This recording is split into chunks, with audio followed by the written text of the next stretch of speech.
بسم اللہ الرحمن الرحیم۔ شروع اللہ کے نام سے جو بڑا مہربان نہایت رحم والا ہے۔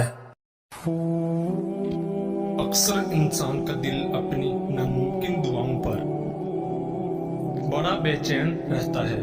کہ وہ یہ کیسے جان سکتا ہے کہ اللہ اس کی مانگی چیز پر راضی ہے یا نہیں۔ تو یاد رکھنا، جب اللہ کسی کی دعا پر راضی ہونے لگتا ہے تو اچانک اسے کچھ چیزیں بھی ضرور ظاہر کرتا ہے۔ میرے اللہ کا قرآن تو خود اس بات کی وضاحت کر رہا ہے کہ وہ کن سے راضی ہوتا ہے اور کن لوگوں کی دعا کو قبول کرتا ہے۔ تو سنو، اللہ فرماتا ہے، اور جو لوگ خوف اور امید کے ساتھ اللہ کو پکارتے ہیں وہی لوگ اللہ کے محسن ہیں، اور بے شک اللہ کی رحمت محسنوں کے قریب ہے، اور تم کچھ بھی نہیں چاہ سکتے مگر جو اللہ کو منظور ہو، اور بے شک اللہ جاننے والا اور حکمت والا ہے، اور وہ جس کو چاہتا ہے اپنی رحمت میں داخل کر لیتا ہے۔ اور اگر آج تمہاری زندگی میں کچھ ایسا ہو رہا ہے جو تمہیں تکلیف میں ڈالے ہوئے ہے، کسی پسندیدہ چیز کا نہ ملنا تمہیں بے سکون رکھتا ہے، تو سنو، میرا اللہ مسلسل تمہیں یاد دہانی کرواتا ہے کہ ایک شے جس کو تم پسند کرتے ہو تمہارے لیے پسندیدہ ہے، اور وہی تمہیں اپنے حق میں بہترین لگ رہی ہے،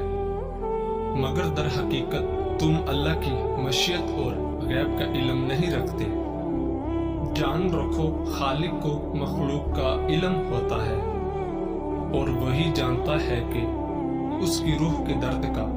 مرہم کیا ہے۔ یاد کرو وہ وقت جب ام سلمہ رضی اللہ تعالی عنہا شوہر کی شہادت کے بعد شدید غم سے نڈال تھی۔ بہترین ہم سفر کو کھونے کا دکھ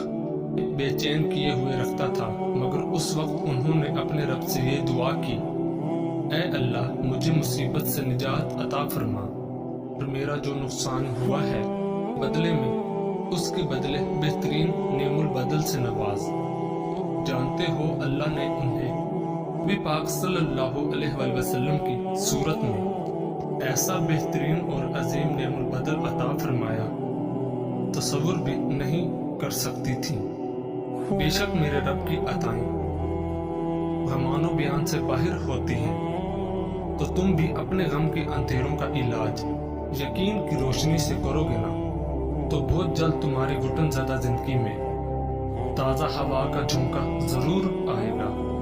جو تمہارے غم کے طویل سجدوں کو مختصر کر دے گا۔ اور اگر تمہیں ایسا لگتا ہے اللہ تمہاری دعا قبول کیوں نہیں کر رہا، تو سنو، اللہ کا تم سے کچھ چھین لینا ہرگز مقصود نہیں، وہ صرف اور صرف تمہیں کھو دینے کے خوف اور پا لینے کی لالچ سے آزاد کر کے ایک مضبوط انسان بنانا چاہتا ہے۔ اور اللہ جو کچھ تمہیں دینا چاہتا ہے وہ کسی کا زور نہیں کہ تم سے چھین سکے، مگر تم کچھ چیزوں کو سمجھ نہیں پاتے۔ یاد رکھو، تمہارے محسوسات کا دائرہ عظیم کائنات کی وسعت کے مقابلے میں وہ نسبت بھی نہیں رکھتا جو سمندر کے مقابلے میں قطرے کی نسبت ہوتی ہے۔ قرآن خود کہتا ہے کہ اللہ کا وعدہ تو پورا ہو کر ہی رہتا ہے۔ یہ ایک نصیحت ہے، آپ جس کا جی چاہے اپنے رب کی طرف جانے کا راستہ اختیار کر لیں، اور اگر تم چاہتے ہو اللہ تمہاری ناممکن دعا پر راضی ہو جائے تو یہ دو باتیں ضرور جان لو۔ یاد رکھو، اس زمین کے سفر میں اگر کوئی چیز آسمانی ہے تو وہ محبت ہے، کہ جب وہ تمہاری امید بھرا وہ ایک آنسو رب کی محبت کے سمندر میں گرتا ہے